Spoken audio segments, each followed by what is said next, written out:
Okay, so now you have your DISC results. What do you do with them? Well, let's do a quick overview of what does it mean. The first couple of pages are going to be text. This is the in detail of how your answers came out. The couple pages after that are going to be some graphs.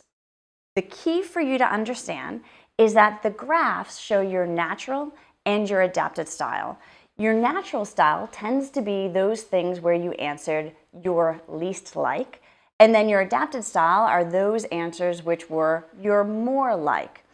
When you look at the D, I, S, and C, it's important to keep in mind that regardless of your behavioral style results, you are perfect as you are. So let's go through the D. The D is your driver. This is how you face challenge. The I is inference and how you relate to people. The S is steadiness and how you relate to pace.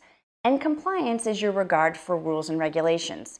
Keeping in mind that anything above the 50% line is where you're naturally strong.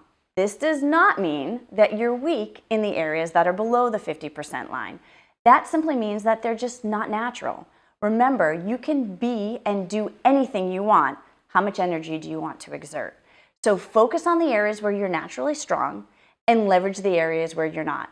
I want you to really pay attention to the descriptors page. So each one of those graphs are then outlined with adjectives, and you'll be able to see again above and below the line. Below the line adjectives are equally as important as those above the line.